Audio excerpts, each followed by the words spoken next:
Vamos lá.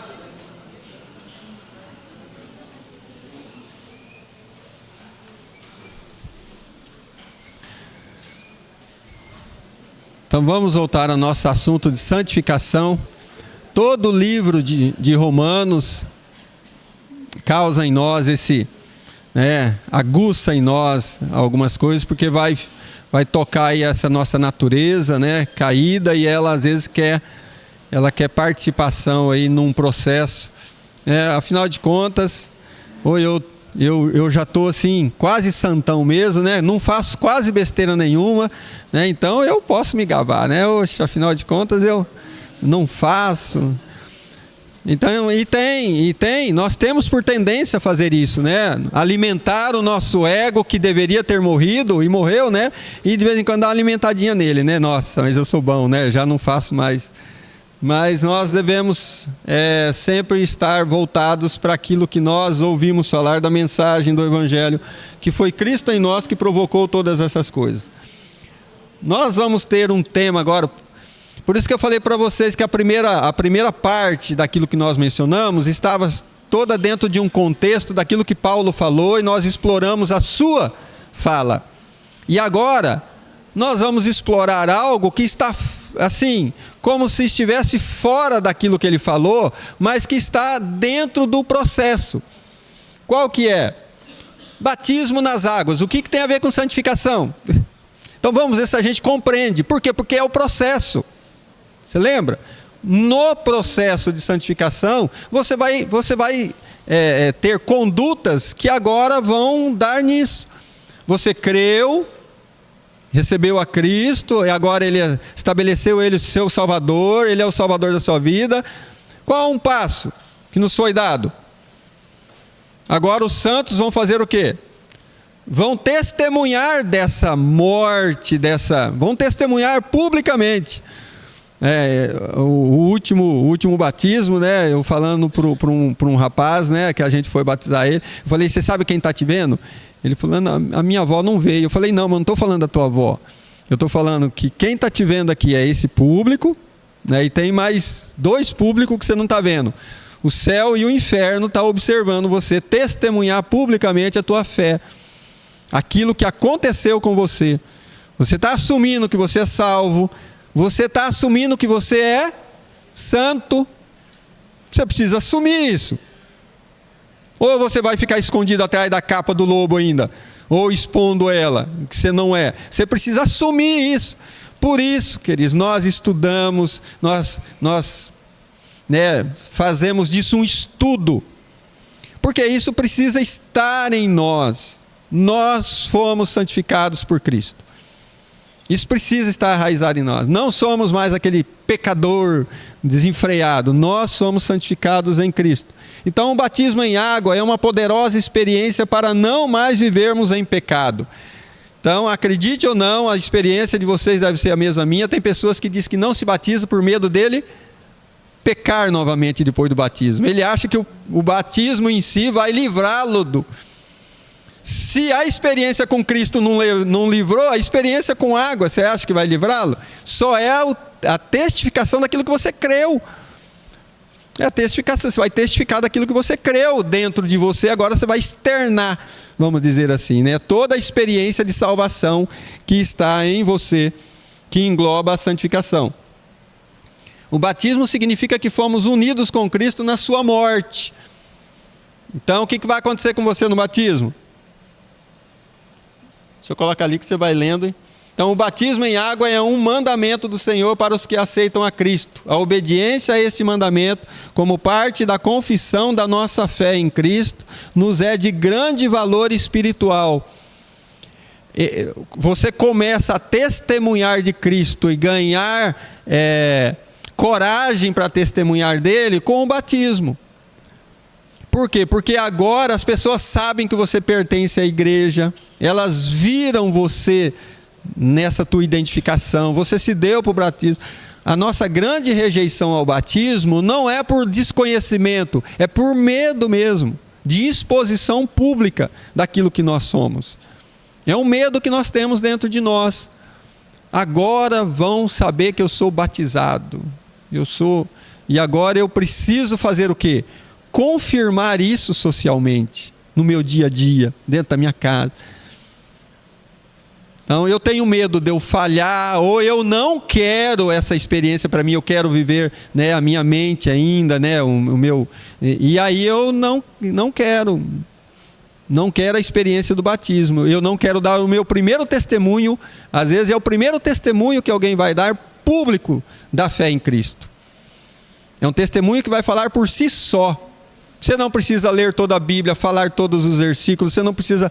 É um testemunho vivo seu, de uma experiência de se dar para a obra de Cristo, que é o cumprimento daquilo que Ele determinou, que é o batismo. Então o batismo tem grande relevância para a nossa caminhada de fé e santificação. Parece desconectado, mas não é. São passos que você começa a dar na direção disso, na direção da santificação. É esse processo gradativo que não vai terminar até que Jesus volte para nos buscar, que é o processo da santificação. Então, se entendermos o verdadeiro significado do batismo, nossa fé se fortalecerá e gerará convicção para vivermos em Cristo. Então, aqui nós precisamos realmente. Então, qual que é o simbolismo do mergulho nas águas ali? É a morte, né? Você vai se identificar na morte com Cristo. E então você vai tornar, né, essa nova criação para viver como Cristo.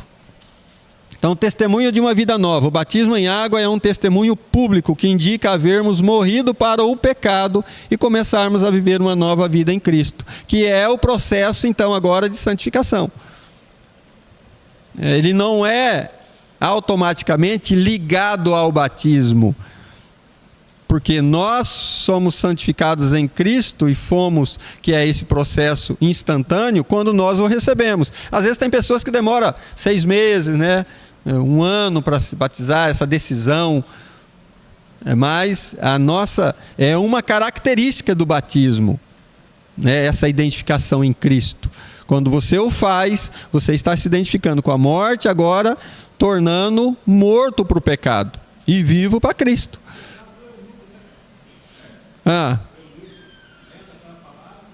Sim.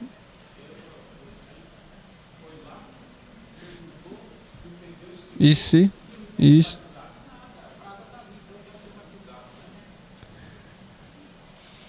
Então, expressa também a nossa plena identificação e experiência com Cristo, começando com a nossa morte com Ele. Então, a nossa primeira experiência com Cristo é de morte. Morremos com Ele. Nós esquecemos isso, às vezes, no nosso processo de conversão, para vivermos. Nós sabemos que nós agora temos vida em Cristo. Mas o andar dessa nossa trajetória vai mostrar para nós que o nosso processo começa com a nossa morte. Então, a partir dali, não há mais vida. E não deveria haver mais a vida da natureza velha em mim. E isso, às vezes, nós demoramos para que esse processo entre na nossa mente. E aí é o processo da santificação. A questão do batismo aí, a pessoa primeiro precisa reconhecer que é pecador, precisa se arrepender, precisa também receber Cristo como Salvador, ele tem que estar convicto disso. Ele já recebeu, por isso ele se deu para o batismo, ele já recebeu a Cristo. O processo não é ali na hora, a decisão dele foi anterior. Quando ele, né, recebeu Cristo, creu, né, nesse presente de Deus para salvar a vida dele, né, agora vai ser anunciado para ele o batismo, que é uma identificação com Cristo. E ele vai começar a compreender isso num processo aí, conforme ele for se aglomerando com a igreja, ele vai ouvir falar nisso, porque às vezes nunca ouviu. Tem pessoas que não sequer foram batizadas como quando crianças. Então ele às vezes nem ouviu, ele sabe que existe o batismo, mas ele diz: eu nunca fui batizado, e nesse processo, então agora ele precisa de saber como é que é. E aí a explicação é, você se dando por batismo, você está se identificando com Cristo na sua morte e também na sua ressurreição, para viver aquilo que você planeja viver a partir de agora, que é viver uma vida em Cristo. É uma decisão, já é baseado no arrependimento, né? Para que você possa então ter essa experiência aí de se dar ao batismo.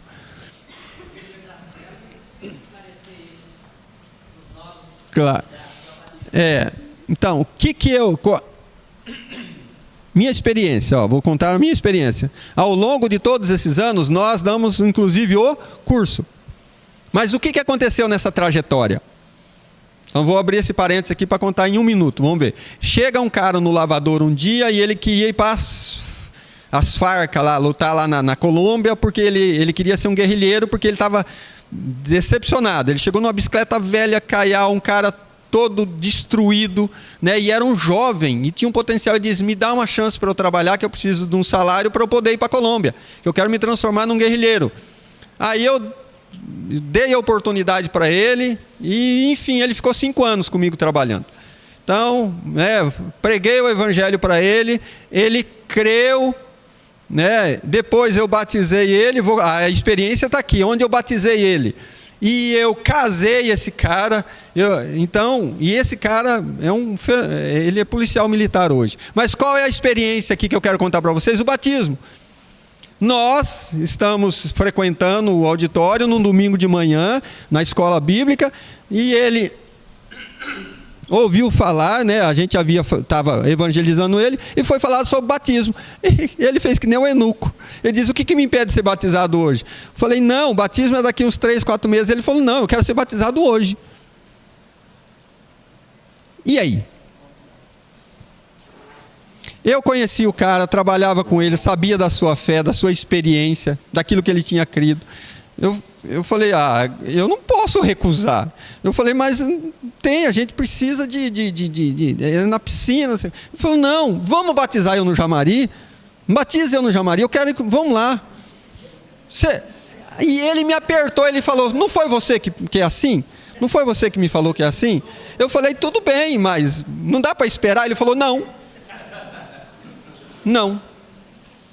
Falei, eu quero ser batizado hoje. Queridos, eu tive que ir para casa, eu falei para ele, posso trocar de roupa? Jamari, posso? Falou, então, tudo bem. Fui para casa, troquei de roupa, peguei esse camarada e batizei ele no Jamari. Esse homem é um homem de Deus, hoje, convicto. Que nem eu falei para você, nesse processo eu casei esse cara.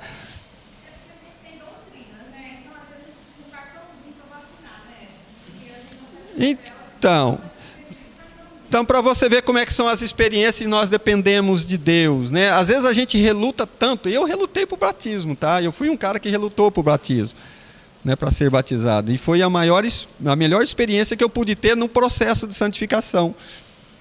Porque a partir daí, sim, essa convicção, tudo isso, né, foi sendo gerado, que agora eu pertenço à igreja, né? A mente, a consciência, queridos. A consciência sua vai falando para você, olha, você não é mais desse mundo, agora você, né, tá identificado com Cristo nesse processo. Então é todo um processo, é algo um pouco complexo. Não é chegar para você e falar, olha, aconteceu no mundo espiritual, mas é complexo porque vai envolver agora todo esse contexto social, né, esse desprendimento, né, dos seus argumentos, o que vão pensar de mim. Você às vezes tem oposição de família, então tem todo o contexto, mas o importante é nós sabermos que o batismo é o início, né, faz parte desse início de processo de santificação nas nossas vidas.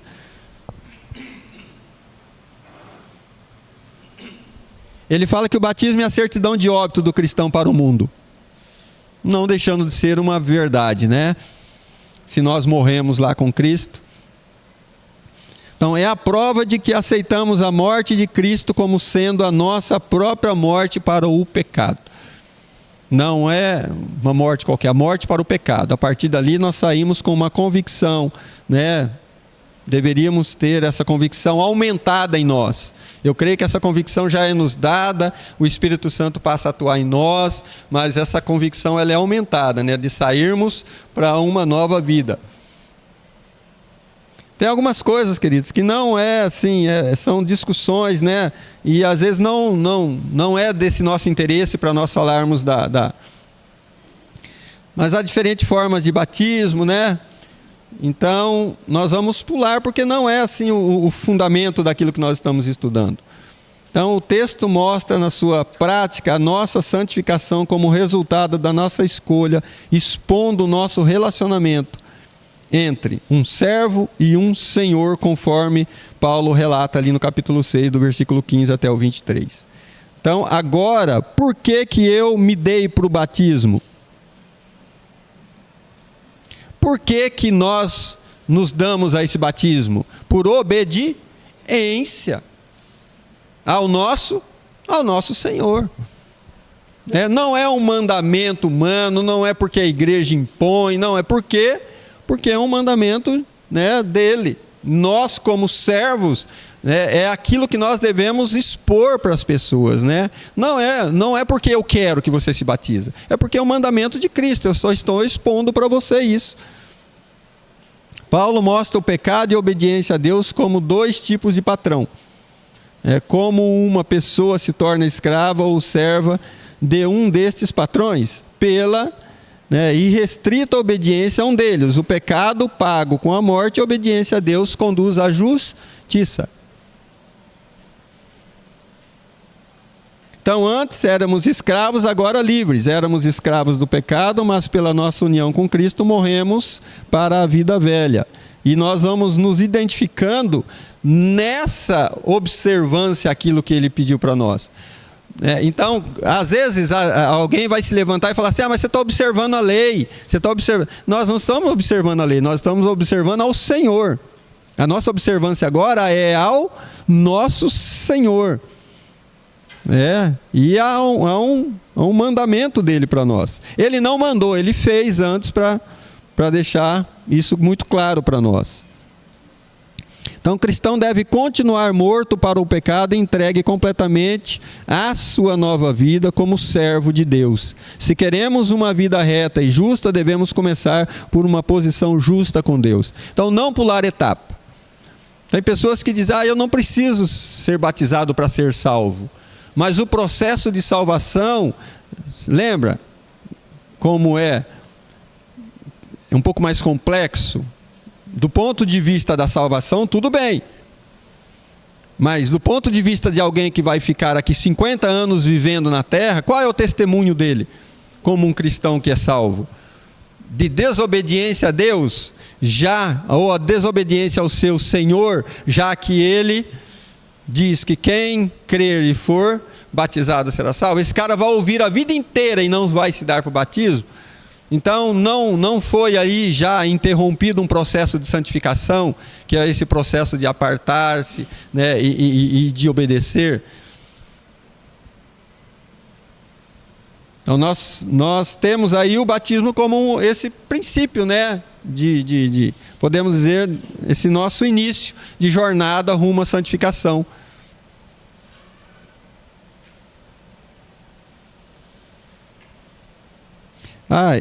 Ele coloca aqui, duas tentações a nós evitarmos. Quanto a este assunto, vamos lá. A primeira é dizer que eu tenho a salvação pela fé, portanto não importa o meu modo de viver. Que nós discutimos aqui, né? Nós nos deparamos com isso. E nós tentamos argumentar isso. Não, se fulano é crente, então se fulano recebeu a Cristo, ele precisa não sei o quê, ele faz não sei o quê, ele tem que não sei o quê, ele não deveria não sei o quê. Essa é a nossa grande, e é realmente uma defesa que nós temos, mas não com argumentos humanos. Não é por uma imposição minha, nem pelo que eu vejo, nem pelo que... É uma posição em Cristo, como nós falamos. A santificação não é diferente. A santificação é a nossa posição em Cristo, que nos torna santo. E que vai fazer então esse processo ser um processo natural em nós.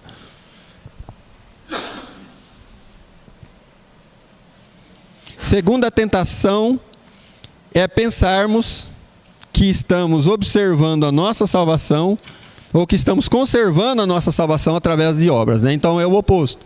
Então, já que eu deixo de fazer, tá tudo bem, eu tô tranquilo, sou salvo, por quê? Porque eu não faço mais. Então as duas, né, condições são condições erradas, são condições de pensamento humano. Eu ser salvo e poder viver do jeito que eu quero está errado. E eu ser bom para poder ser salvo está errado. Então, qual que é a minha posição? Minha posição é em Cristo. Pela graça, eu consigo me santificar ou ser santo, né, e observar todas essas coisas. Não ter liberdade não é ter libertinagem. Isso. Então ele vai... Em Cristo, verdadeiramente, somos livres. Em Cristo. Porque Cristo nos libertou. A definição... Essas definições não são bíblicas, pois como cristãos somos donos da nossa própria vida, mas não escravos do pecado. Ele coloca aqui, somos donos da nossa própria vida. Dá qual sensação? A sensação de que eu ainda posso fazer aquilo que eu quero. Talvez não seja isso que ele está querendo dizer. E não é, na verdade, né? Não é, eu sou próprio da minha própria vida, realmente. Tomo as decisões, mas se eu sou dono da minha própria vida, essa não é uma nova vida? Você precisa colocar isso também. Se eu sou dono da minha própria vida, eu preciso assumir a condição que eu não vivo mais a minha vida que eu estou vivendo agora, qual que é? É a vida que eu vivo em Cristo.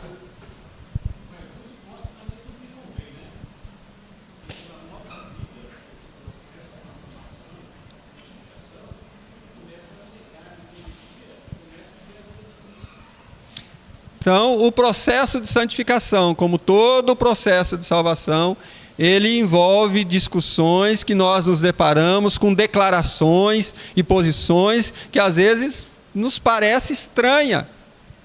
Nossa, mas eu tenho que fazer isso? Eu não tenho que fazer isso, afinal de contas? Alguém vai falar, você tem que fazer. Então essa é a condição.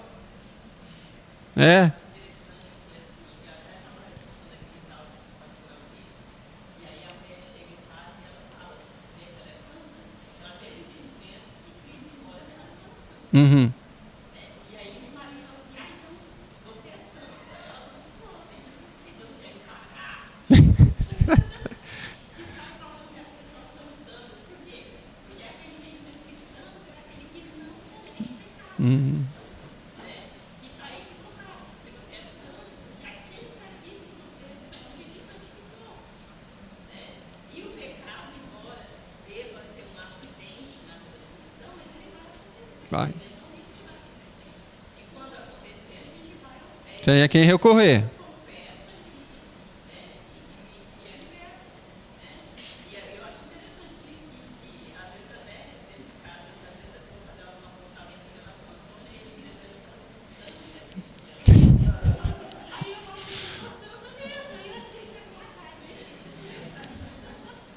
Não aceitamos. A nossa natureza caída não aceita isso não, tá?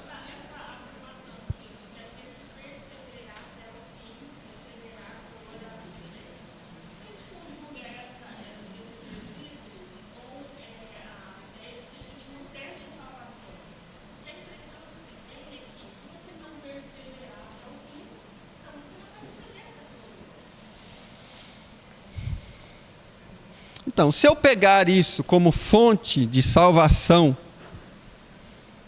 eu estou atribuindo, né, a salvação, eu penso, a alguém que comece e termine em qual condição? O que talvez permeie a nossa vida, a nossa consciência, é justamente isso que nós estamos discutindo. Talvez seja aquilo que permeia a nossa mente, a condição nossa de perseverar até o fim sem pecado, ou santo na nossa condição pessoal, às vezes. E aí? E aí que a nossa salvação não depende de perseverança. Então, é o que eu ia falar. Por isso que eu estou falando para você. Nós condicionamos. E aí, nós estabeleceríamos um padrão fora do cristianismo, fora daquilo que nós cremos. Teríamos dois padrões. para a salvação.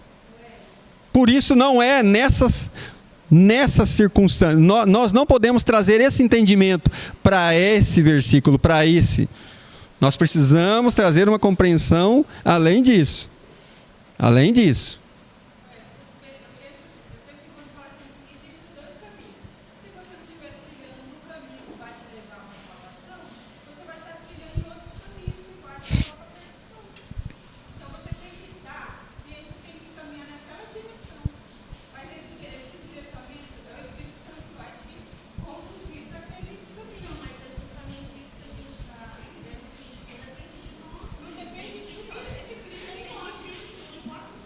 Ó, eu vou fazer uma abordagem aqui. Vai lá, Márcia, vai lá.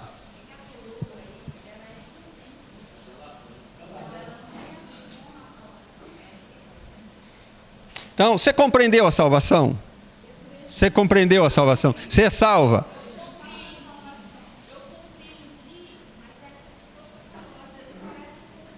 Nossa.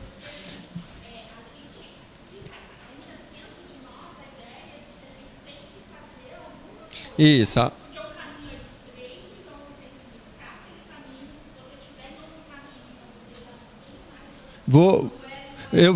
Eu vou te dar uma boa dica.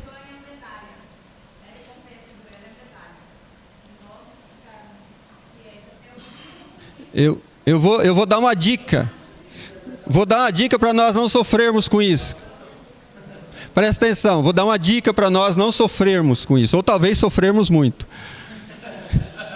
Qual que é a dica? O que nós estamos querendo visualizar nisso que você colocou para nós? Nós queremos visualizar um contexto amplo. Então, o que eu estou tentando ser nesse contexto? Eu estou querendo ser o juiz. Porque eu olho para alguém e estou tentando dizer assim, mas eu sou tão boa, o fulano lá, e eu estou desconfiado que esse cara não vai para o céu. Porque eu estou desconfiado que esse cara está aprontando. Então, qual deve ser a minha preocupação? Num contexto, querido, de salvação e de santificação, eu preciso olhar para a palavra e colocar a minha condição. Para de sofrer, de olhar para os outros. E anuncie para os outros aquilo que você tem que anunciar. Pare de se preocupar com a justificação, com a salvação e com a santificação do contexto geral. Se eu olhar no contexto geral, eu me perco. Porque eu acho que todo mundo vai para o inferno, menos eu. Então, eu não posso, com a medida que você for julgado, que você julgar, você vai ser julgado. Então, a nossa preocupação em relação à santificação, essas coisas, para nós não sofrermos, aplique a você. E os outros? Os outros Jesus vai aplicar, a condição é a mesma para todos. Nós estamos debaixo da mesma condição de salvação, de santificação. É um processo dele em nós. Dele em nós. É ele que está efetuando. É ele quem faz. Não adianta. Não adianta.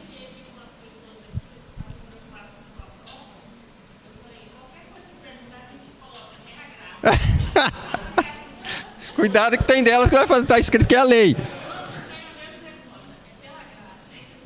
você vê essa resposta, você já sabe.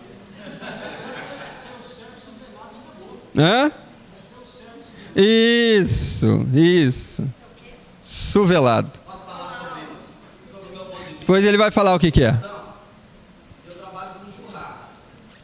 Quando uma novilha ou um boi é separado do confinamento, é para ele render mais. Vai ter mais rendimento de carcaça, dá uma carne mais macia. Isso, ele foi separado com um bem maior, para benefício do próximo. Eu vejo santificação de Cristo. A gente foi separado para um bem maior, para o benefício do próximo. O benefício próprio nosso já vem com a salvação. A santificação sua influencia no dia a dia, influencia o outro. O querer ser igual. Vai lá. Deixa a Elisete quer.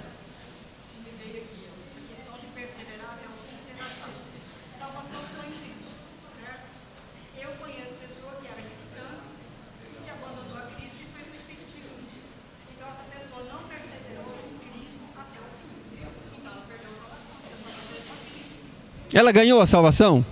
Ela deixou Cristo, né? E foi acreditar em outras coisas. Ele seguia outros deuses, vamos dizer assim. Então, se a salvação é só em Cristo, perseverar até o fim é que muitos abandonaram a fé em Cristo. Ela morreu, só Cristo salva. Se a pessoa não estiver em Cristo, ela não é salva. Mas as pessoas morreram? Não, eu estou falando assim, no momento, eu não sei mais dela. Ela pode voltar, né? Eu olho para essa perseverança, eu vejo isso. Mas os temos que estar em Cristo o tempo todo. Eu olho para Cristo na cruz, quando ele estava sendo crucificado, e um ladrão do lado dele falou: Senhor, quero estar contigo. Ele perdoa. E Cristo olhou para ele e sem ele fazer nada. Cristo falou: ainda hoje tu estará comigo no paraíso. Né? Então, enquanto vivemos, Então, mas nós continuamos atribuindo, né, a nossa salvação, atribuindo ela à conduta. Claro que nós estamos falando, e o processo traz isso para nós. Precisamos nos apartar, precisamos nos separar, né, porque agora somos, na verdade, e o processo vai fazer isso conosco. É o processo natural, vai ser um processo diário, né, que você vai ser incluído no novo contexto, no contexto de vivência, né, conforme você vai vivendo, você vai, né, indo para vivenciando a tua nova casa.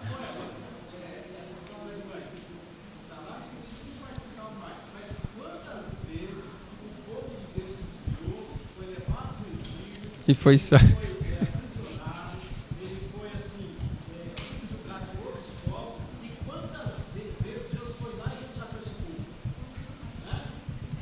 Então vai ser salvo? Deus não vai resgatar? Deus vai lá, deixa ele escolher fazer essa escolha dele, permitir, né? Ele escolheu, mas o Senhor não abandonou. Né? A nossa proteção é assim, ó. Onde nós vamos, Deus está ali. Nós temos. A salvação, queridos, ela não é feita diante dos nossos olhos.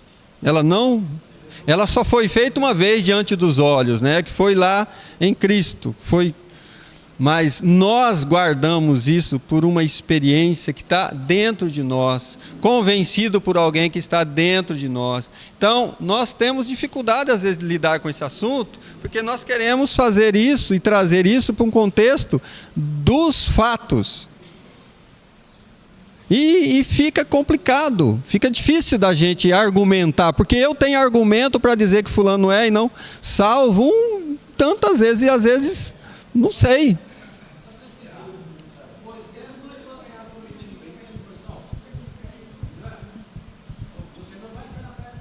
Então, você está vendo como é que nós arrumamos argumentos aí de toda a instância para dizer que uma...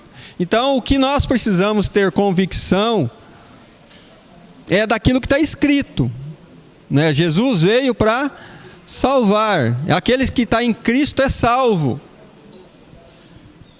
E aí a condição do pecado aí, às vezes a gente vai discutir isso uma vida inteira. Se estar aqui, estar ali, estar lá, fazendo ou não fazendo, aí é com a gente, porque aí é uma base nossa, que nós estamos querendo olhar e tentar dizer, não, tá certo, esse cara aí acho que é assim. Hã?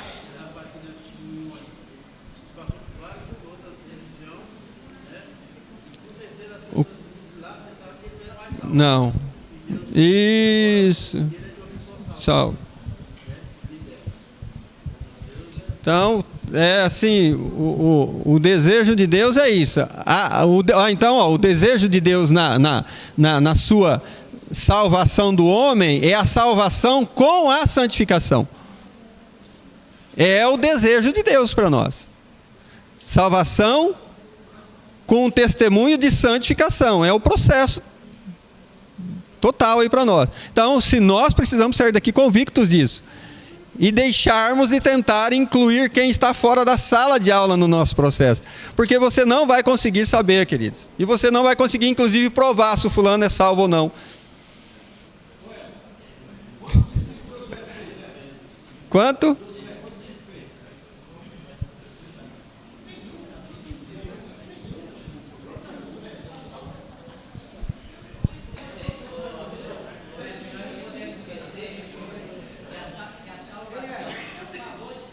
É isso.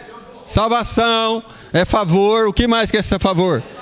A santificação é favor. Então, quando Deus... Deixa eu só falar uma coisa. Quando o Senhor faz de você uma nova natureza, querido, o processo o envolve. Então, se você tirou daqui aquele pé de manga que estava aqui, plantou um pé de abacaxi, daqui 2 anos você vai estar colhendo o que aqui? O abacaxi mudou a natureza. Mudou a natureza. Vocês lembram do... Nós vamos falar no processo de eleição, acho que do Jambuzeiro e da Oliveira. Aí nós vamos, quem sabe, compreender um pouco mais isso, né? Esse enxerto de Deus, né? O judeu olha para o gentio e vê o quê? Cachorro, né? Lá eram, né? Perdido, tem valor nenhum isso. Nenhum. Mas a graça e a misericórdia de Deus alcançou os gentios, né? Nos alcançou. Então nós não podemos ter esse olhar, né, de discussão, né? O que nós deveríamos estar imbuídos era no processo de anunciar isso que nós recebemos. Deve ser o nosso ponto-chave.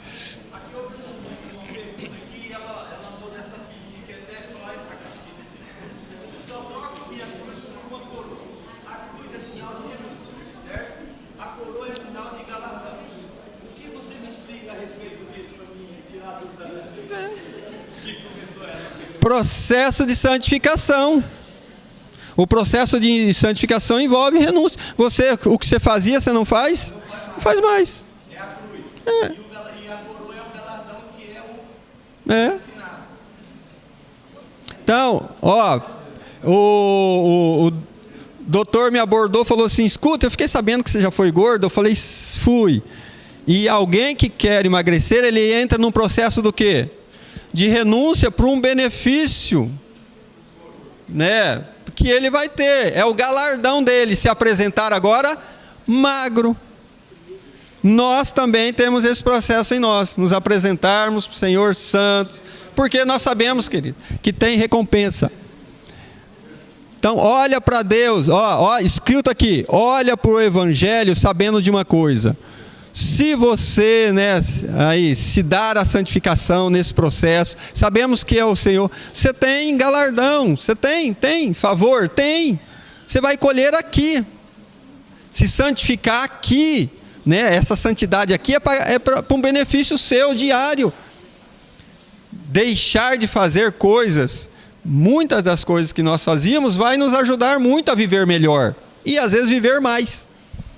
Viver mais. Tá? Então vamos lá.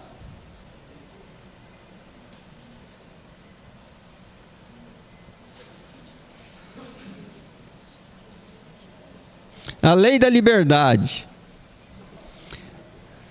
é mais santa e mais poderosa do que qualquer outro código de regulamento. A lei da liberdade. Então, ele vai colocar aqui assim, ó.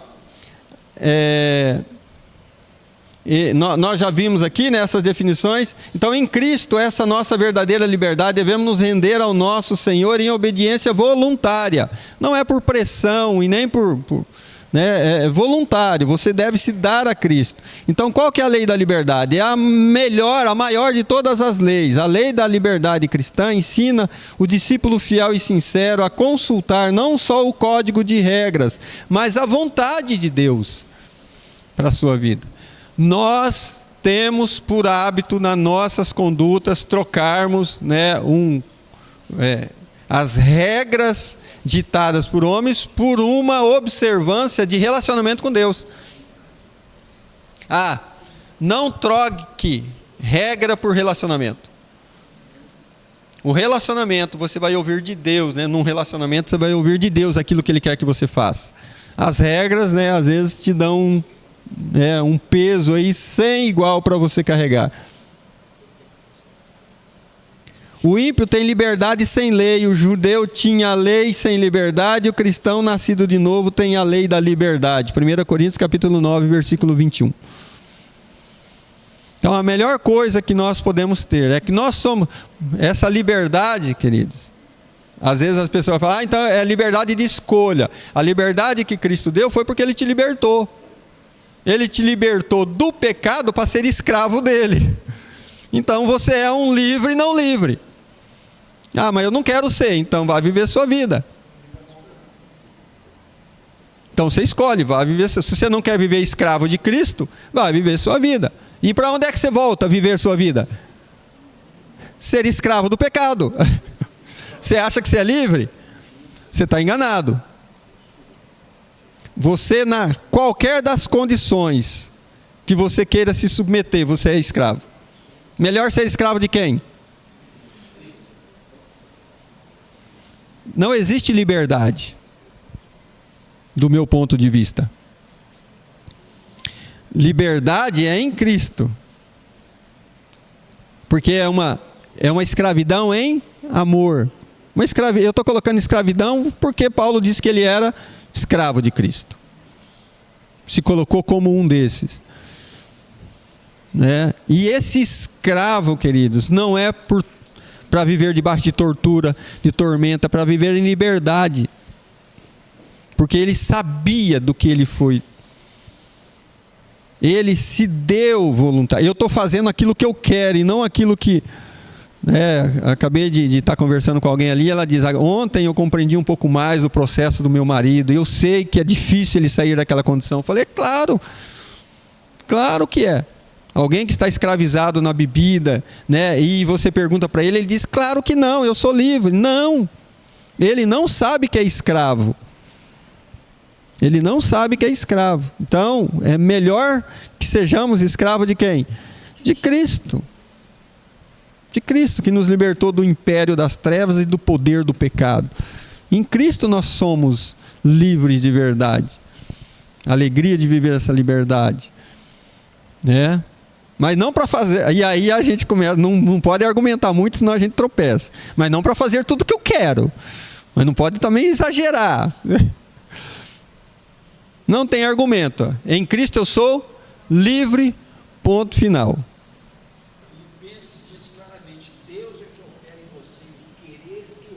E o realizar. Foi isso que nós... De medo. Isso. Então, onde é que nós tropeçamos, Irani? No medo de falharmos, de não darmos conta, de... No zelo. Aí, tá bom. No zelo, querido, da carne, né? Nesse zelo, sabe? Eu sou zeloso com isso, para que eu não faça isso, para que eu não faça aquilo, nesse meu medo. E talvez medo de tropeçar e ser exposto, né? E tem tantas coisas incluído nisso, que nós vivemos aí, nesse nosso contexto, querido, de busca de santificação. Tudo isso nós estamos falando no processo de busca de santificação. Está vendo como é que é processual?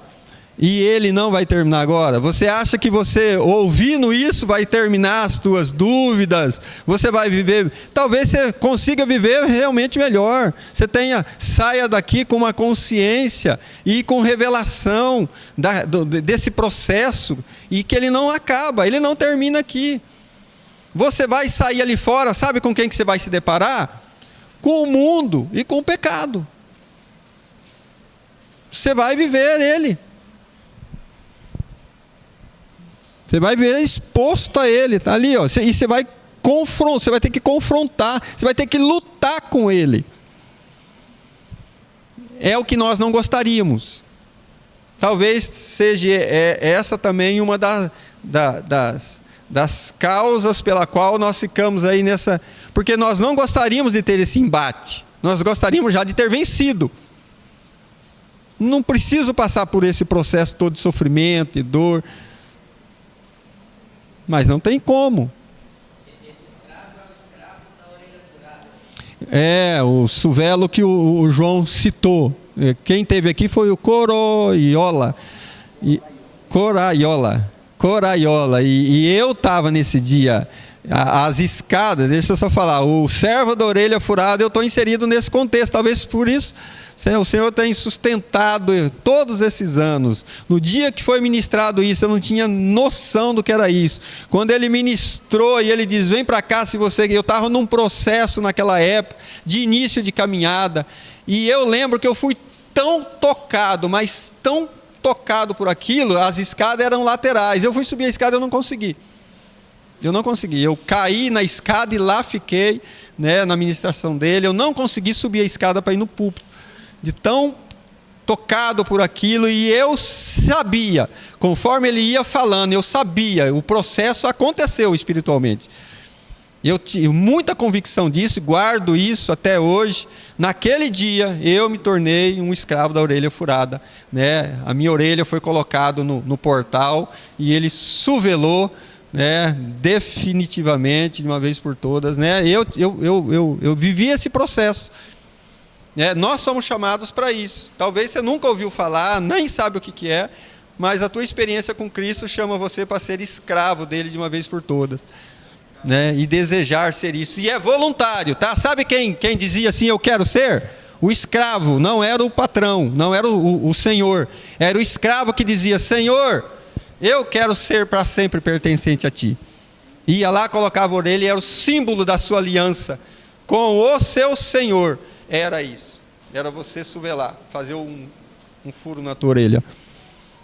É isso que ele está pedindo para nós fazermos, sermos voluntários nessa nossa entrega, para vivermos então dependente a vida toda do nosso Senhor.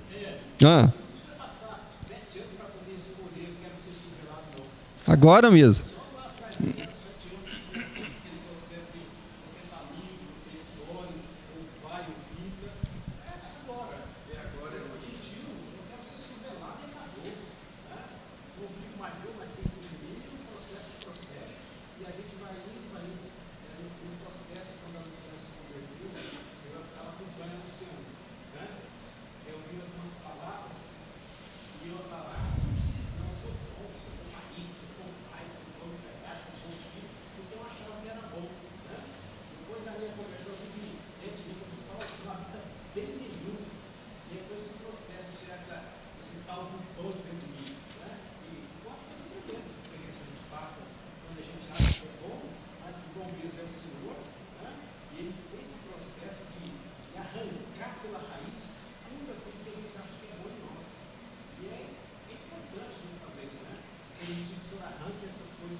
Então, deixa eu falar esse negócio de ser bom. Eu sou um cara bom, né? Eu não sou um cara ruim, eu sou bom. Mas um dia eu cheguei em casa, nós estávamos numa reunião, e tínhamos uma reunião, nós nos reunimos lá ainda na Vila Velha. Na Vila Velha não, naquele outro lá, como é que é o nome lá? Pra cá. Mutirão. Então nós tínhamos uma reunião 4 horas. Nós saímos de uma reunião e eu passei em casa para pegar umas coisas. Eu tinha uma Brasília e eu cheguei em casa, tinha um cara dentro de casa. Ele tinha arrebentado a porta e ele estava dentro de casa. E ele arrebentou a porta da frente, encostou o sofá, abriu a porta do fundo e está lá. Derrubou a casa toda e está dentro, é um molecão. E aí quando eu empurrei, que eu vi o sofá e olhei assim, tudo derrubado, eu falei, entrou gente aqui. Eu escutei ele correr. E eu tinha bastante ferramenta, e eu tinha uma foice com um cabão assim, bem... mas não pensei 2 vezes. Matei, juntei aquela foice e falei, agora. E parti atrás desse cara. Por Deus que ele pulou o portão. Ele pulou o muro, que era uma grade, não era alto. Então ele deu a volta, passou pelo corredor e eu atrás dele, ele pulou. Eu juntei essa Brasília, coloquei a foice dentro e atrás desse cara. Eu pego. E eu só tinha um pensamento. Eu dou nas pernas, ele cai e eu pico esse cara, que ele nunca mais vai roubar ninguém. Então, quando esse cara sumiu, que eu estou ali tentando ver onde é que ele entrou para eu pegar ele, uma voz diz assim, o que você está fazendo? E aí eu confessei o que eu estava querendo fazer. Eu estou querendo matar esse cara. E ele diz, você tem uma reunião, né? Como se dissesse assim, estou te esperando, o que você está fazendo aí? Naquela hora bateu aquele arrependimento, não querendo, e eu deixei tudo, fui embora, né? A Ana tinha ficado em casa, ficou 1 hora esperando, fui para a reunião, fiz a reunião, aí recebi uma ligação, aí a polícia já estava lá, que eu já tinha, né, nesse processo já tinha mandado chamar a polícia, e eu esqueci esse negócio, voltei para casa tranquilo, o cara não roubou nada, só era... Mas olha como nós somos bons, até não aconteceu um fato verídico na minha frente, aí eu mato, né? Na época não era não, na época não era. Fala aí, Oreste.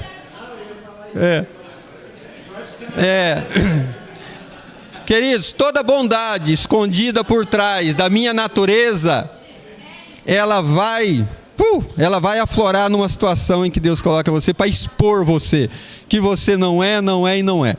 Ele vai expor uma hora. Se você se esconder atrás de qualquer coisa natural, eu sou bom nessa, uma hora ele vai expor o seu ridículo.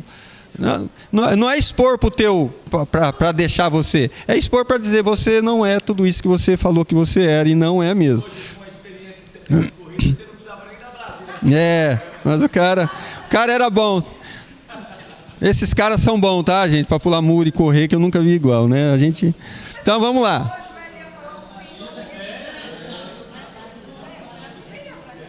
Vamos lá. Então o apóstolo Paulo prova que a justificação é pela fé, sem obras da lei. Então nós vamos falar da lei numa analogia de casamento que está lá em Romanos capítulo 7, que é extraordinário, queridos. No nosso processo de santificação, nós entramos nesse processo, às vezes nós nos damos ao batismo, começamos uma vida nova e vivemos agarrado em quem? Abraçado com ela, de noite. Com a lei. Com a lei. E aí ele vai explicar. Paulo larga isso claro numa nitidez impressionante. Então no capítulo 7 nós vemos que o cristão está morto para a lei e que a lei exigia a morte do transgressor, porém Cristo morreu em nosso lugar. Em Cristo o cristão morreu tanto para o pecado como para a lei. A analogia do casamento mostra como é o nosso relacionamento com a lei de Moisés. Vamos ler Romanos capítulo 7? Abra aí, versículo 2 até o 6. Vamos fazer essa leitura?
Isso. Então, olha bem como Paulo deixa explícito essa relação entre nós vivermos apegados à lei e vivermos em Cristo. Então, ele faz a comparação que a lei dizia: quando é que alguém com uma mulher pode novamente se casar, um homem pode novamente se casar? Quando que eu podia contrair uma nova núpcia? Mediante qual fato? Mediante a morte de um. Mediante a morte. Então, o que ele estava querendo dizer? O que ele estava querendo dizer? Qual que era? O que ele estava querendo demonstrar para os cristãos da época? Talvez para o judeu, né? Claro que abrange a todos. Mas era que, apegado à lei, enquanto você estiver apegado à lei, você está casado com quem? Você está casado com a lei. Você pode contrair nova núpcia? Nova núpcia? Você pode casar com outro? Não, não pode. Não, você está ligado à lei. Aí é pecado. Então ele está tentando dizer isso. Qual é o erro nosso? Qual é o nosso erro como cristão? É casarmos com Cristo e aí, queridos, eu vou falar uma palavra que às vezes, né, machuca o nosso ego e às vezes e prostituirmos com a lei, porque se nós contraímos uma nova núpcia e nós termos relação com... Então lembra que Lutero explicou? Então a lei tinha três condições ali, 3 requisitos, né? Ela vivia em 3 estágios, né? Na sua... no cerimonial, que era fazer as ofertas, o civil, e aí estão a moral. Nós vivemos sim debaixo da lei, essa lei moral, que é aquilo que a lei, né? E essa lei moral, que nós sabemos por Cristo aquilo que realmente é e não deve ser feito, deve e não. Mas olha bem para você ver como é que Paulo deixa explícito para nós isso. Ele faz essa alusão ao casamento justamente para isso. Eles estavam dizendo, olha, vocês querem se unir a Cristo, mas vocês querem viver com a lei, como é que faz? Vamos colocar isso para nós dentro do nosso contexto de casamento e do nosso contexto espiritual também? Como é que é, Irineu, viver a lei e Cristo nessa condição de observância? Possível? Você acha que vai dar dor de cabeça, Irani? Alguém vai ser atormentado por isso?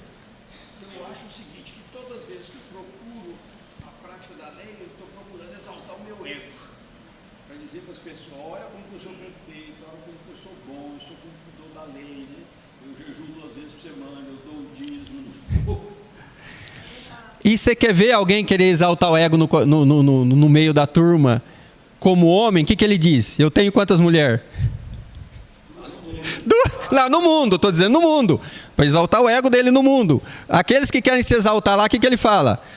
Estou dizendo assim, em relacionamento, homem e mulher, eu não tenho só um, eu tenho 2, eu tenho 3, eu não vivo, né? E é justamente nessa condição, né, de exaltação. Eu não vivo só debaixo de Cristo, porque Cristo me agraciou e me deu tudo, mas eu tenho me esforçado para fazer. Aí sim, aí eu coloco essa condição, eu tenho me esforçado para fazer. Pensa em alguém que é determinado, é perseverante.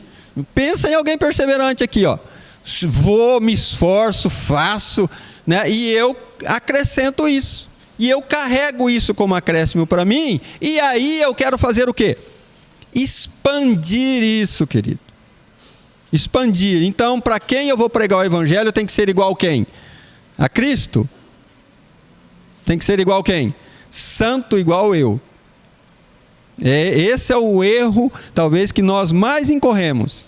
É tentar fazer o próximo, a pessoa que eu vou ministrar para ele, a minha identidade nele. E a identidade tem que ser de quem? Então, o nosso papel é levar as pessoas a Cristo. Cristo salva, Cristo santifica, Cristo faz todo o processo, né? Envolve a minha condição de levar ele. O que está em mim? Pegar esse cara e levar ele. Mas sem deixar as minhas marcas nele.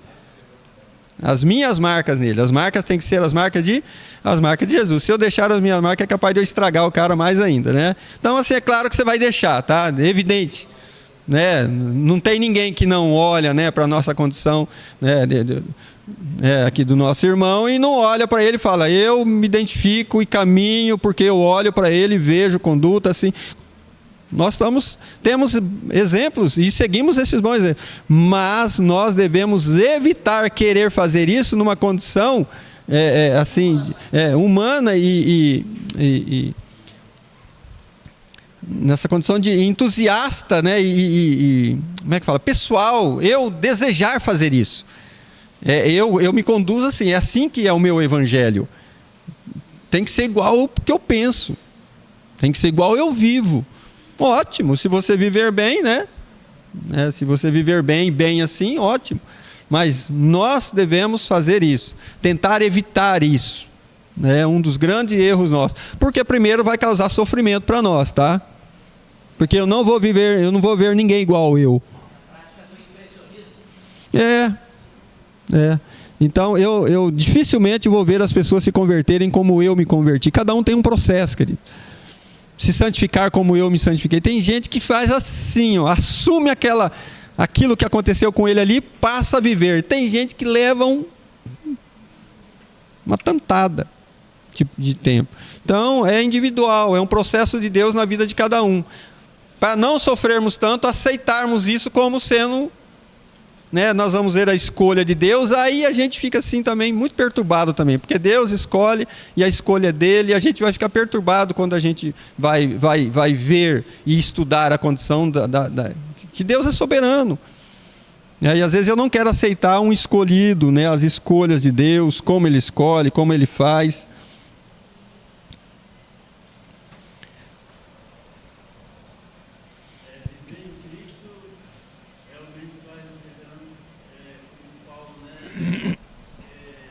Você viver na carne é um prazer falar das coisas, né, carnal e até prazeroso, contar quanta mulher ele tinha, quanta namorada ele tinha, né? Mas em Cristo isso já está no vergonhoso. Isso, exatamente. É algo que você até faz lá ainda, vergonhoso não está lá em Efésios 5. Exatamente.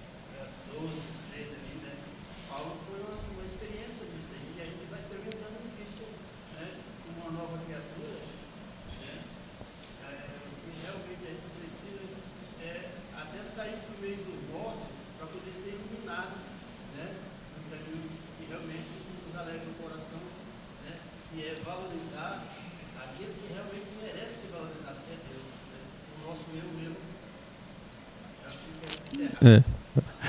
Oi. No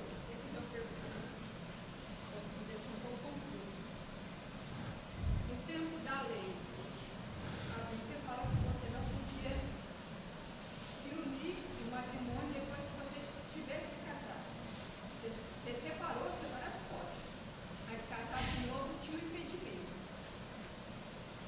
Você falou agora, parece que. Então, já foi anulada esta lei? Como assim? Ou não? Como assim? É.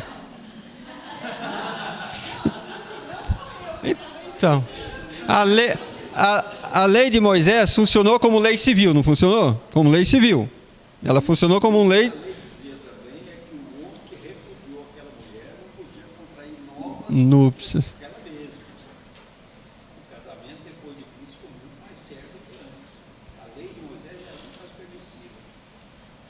Mateus capítulo 3, 16, se eu não me falha a memória, diz assim: iniciar o homem e a sua esposa, os dois se tornarão uma só carne, e o que Deus uniu não separa o homem. A única coisa que pode separar é o que? É a morte. Morreu um dos ambos, dos casais, aquele outro que ficou vivo, ele está livre para contrair um novo Casamento. Aí o que a Adriana está dizendo é que talvez ela possa estar presa ainda a essa lei. Do... Não, assim, eu falo assim, separação sem traição. Porque aí fala assim, Paulo fala que para a pureza do coração do homem, Deus permitiu o divórcio, no caso, né? No caso da pureza, né? No caso de traição, a pessoa está livre para se casar. Aham. Aí eu quero dizer, essa lei, você está livre para um novo casamento ou você não está livre? É isso que eu quero saber. Aí. Eu quero só que você me fale que sim ou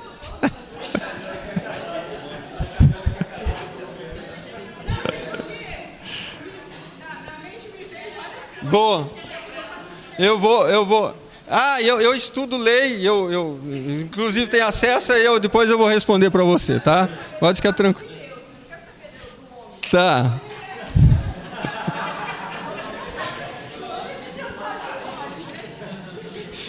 Fica com o que está escrito.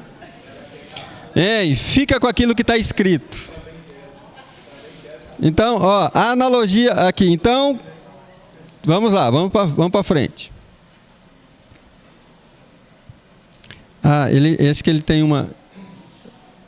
Deste modo estamos mortos para a lei que antes nos condenava e agora, se morreu, né, se morremos para a lei, nós estamos livres para nos unirmos a Cristo. Se a lei não pode nos justificar, nem nos dar poder para viver uma vida santa, qual seria a sua função em relação ao homem? Revelar Deus e a sua vontade, trazer o pecado à luz e revelar a necessidade de um Salvador. É porque nós não conseguimos cumprir, né? Então vai trazer essa...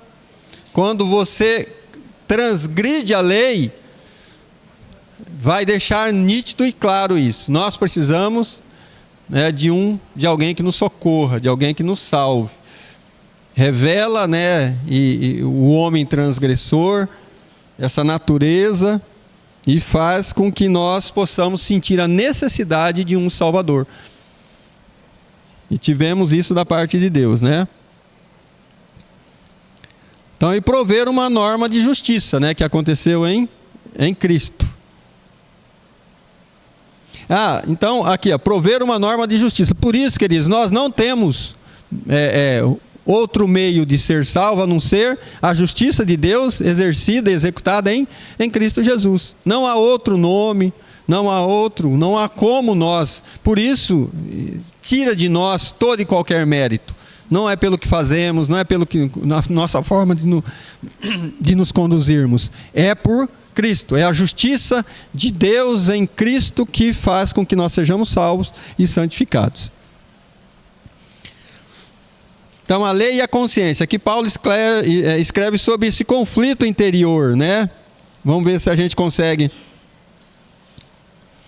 Então, é que o cristão vive em dois mundos ao mesmo tempo, o material e o espiritual. Ele espera que deixemos Cristo viver em nós pelo seu Espírito e em nós produzir vida abundante e vitoriosa. O segredo da vida vitoriosa, da vitória espiritual, consiste em deixarmos de olhar para nós mesmos e concentrarmos no Senhor Jesus Cristo e reconhecê-lo que. Então, qual que é a nossa vitória? Onde é que está o segredo? É que lembra que eu falei para vocês? Nós recebemos essa salvação, a nossa justificação, a nossa santificação, ela é um processo espiritual, mas ela vai ser vivida natural. Nós vivemos esses dois mundos, um que nós não vemos e um que nós vemos.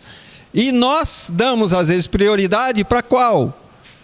Para aquilo que nós vemos. Então, nós vivemos a condição de santo num corpo pecador, num corpo de alguém caído. Então o processo foi feito, lembra? Jesus diz, importa para Nicodemos, importa você nascer de novo. Ele diz, volto para a barriga da minha mãe. Ele diz, não, o processo não é esse. O processo é nascer de Deus no mesmo corpo. Ai meu Deus, e agora? Como é que eu vou lidar com isso? Esse é o nosso grande confronto. Como é que eu vou lidar com o santo num corpo já deteriorado, está acostumado ao vício, a todo tipo de coisa, todo tipo de negligência? Como é aqui que Paulo vai explicar para nós. Calma, o que você tem que fazer? Aprender a deixar de olhar para dentro de si mesmo, como dizem as pessoas por aí. Olha para dentro de si e vê o lixo que você é, né? Agora não, santificados pelo Senhor, agora nós temos paz com Deus, podemos viver bem. Viva, queridos, Cristo. Viva com a vida abundante, viva com alegria. Pare de carregar o peso, o fardo do pecado que é imposto pela lei. Que você é transgressor, que você é pecador. Assuma que você foi alguém salvo, alcançado pela graça, justificado, perdoado, santificado. Assuma a sua santidade e vai viver. Você não tem como escapar disso enquanto aqui na terra, tá? A boa notícia é que você vai ter que se deparar com isso todos os dias enquanto você viver aqui. A boa notícia é essa. Olhar para você, consciente dos teus, né, das suas falhas, de quem você é, e estabelecer um padrão para você viver bem. Cristo. Olhe para Ele e ponto final. E aí então você vai parar de carregar culpa, o fardo pesado. E isso é viver vida abundante. É arrancar a culpa de você, arrancar esse estado de culposo, de pecador. Lembra que eu falei? Nós vivemos afirmando que nós somos pecadores. Não mais segundo a condição de Deus. Agora nós somos santificados. Então agora eu sou santo. Assumi uma nova postura. E eu preciso, né, agora viver como tal. É fácil? Vendo como é que a gente está aqui? Tem gente que está assim, ai. Eu não sei se você está falando assim, meu Deus, que aula cansativa, que assunto difícil, ou eu não dou conta desse negócio, mas você está confusa.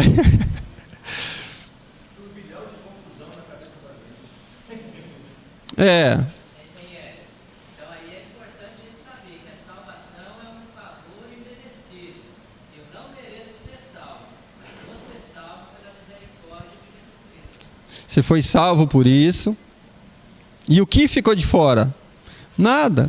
Esse processo de santificação, vamos lembrar, é por ele também em você. Não adianta.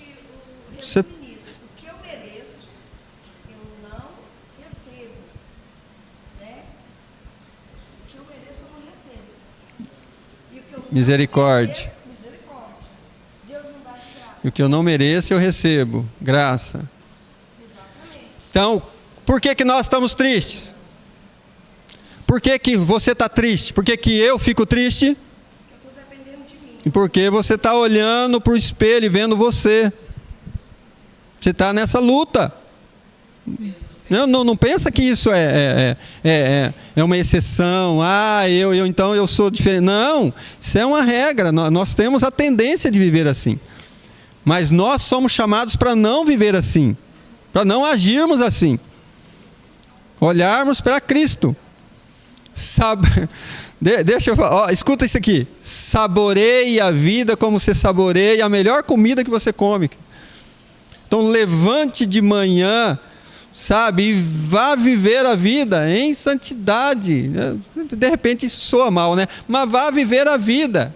Vá viver com tudo aquilo que Deus te deu, com Cristo te deu. E você vai ver que experiência tremenda é viver.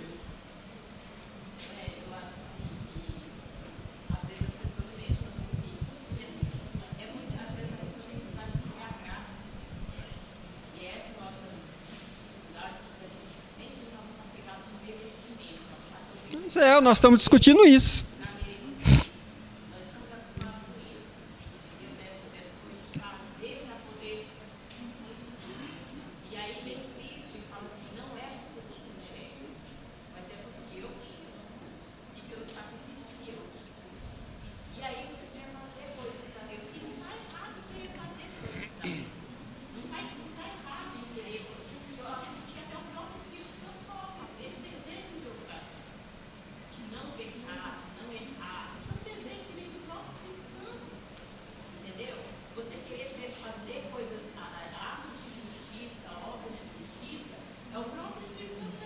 Uhum. E quando você pagar, você vai se sentir miserável mesmo. Entendeu? E tá certo. Tá certo. Você vai correr com os pés de Jesus e falar, Senhor, né? Me capacita, porque na próxima vez eu não quero fazer isso. Entendeu? Mas é o fato de você ter cometido aquele pecado. Tirou você de Cristo, arruinou a sua filiação de maneira nenhuma. Entendeu? E aí te tornou menos merecedor. E te tornou. Se você não pecar, você está sendo mais merecedor, você não vai ser merecedor nunca. Nunca. Nem por menos, nem por mais, né? Exatamente. Então, às vezes, a pessoa olha para aquela pessoa toda boazinha, de praticar a justiça, e fala, nossa, e aquilo que está todo arrebentado no mundo, no momento que ele se encontrar com Deus, às vezes aquele fracote de justiça nem que leva ao inferno, então, o que leva para o céu é reconhecer que Cristo é o nosso Senhor e Salvador. Não é os nossos atos, não é os atos de justiça humana que a gente faz, né? E a gente está muito apegado nisso ainda. Eu falo que às vezes, entendeu? Eu vejo isso depois, eu tiro essa compreensão da graça, mas muitas vezes a gente olha e a gente quer buscar justiça nas coisas. E a gente tem dificuldade de olhar para o outro e crer que o outro é salvo quando a gente vê, às vezes, a pessoa caindo em algum. Vou fazer uma explanação para vocês. Quando criança, quando você ganha alguma coisa, você pergunta para alguém quanto ele pagou para te dar aquilo e por que ele fez. E você chega para ele e fala assim, uma criança chega para o adulto, para o pai, e diz assim, ai pai, eu não mereço, você não precisava ter... Quando ele ganha, o que ele faz? Ele pula no pai, beija, abraça, agradece, não sei o quê. Aí nós crescemos. Vamos ganhar um presente, como é que você olha? Está querendo o que em troca? Então, Jesus fala assim, ó, receba o meu reino como uma criança recebe um presente. Não conteste, não... É claro que nós vamos viver debaixo dessa aflição aí, né, enquanto humanos, vivendo, passando pelo processo, mas é bom. É bom porque nós vamos reconhecendo dia a dia que nós não merecemos e o Deus bondoso nos presenteia e nos dá. Isso é bom. Vamos amadurecendo. É provável que nós vamos melhorando o nosso caráter, a nossa postura, o nosso ser como cristão. Nós vamos melhorando. Afinal, nós estamos aperfeiçoados até chegarmos à estatura de Cristo. Não estranhe o processo.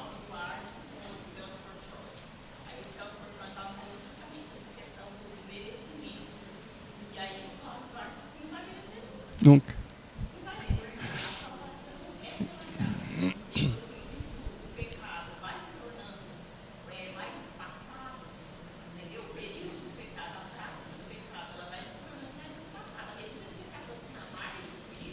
Você...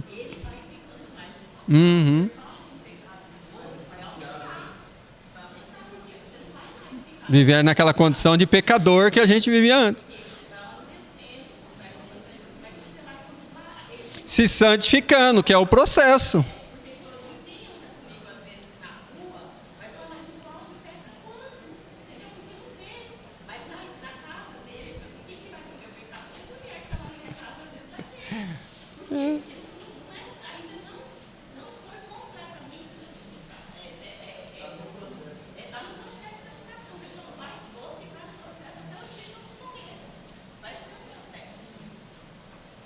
Vamos lá, vamos encerrar aqui nosso último, nós já estamos chegando, né?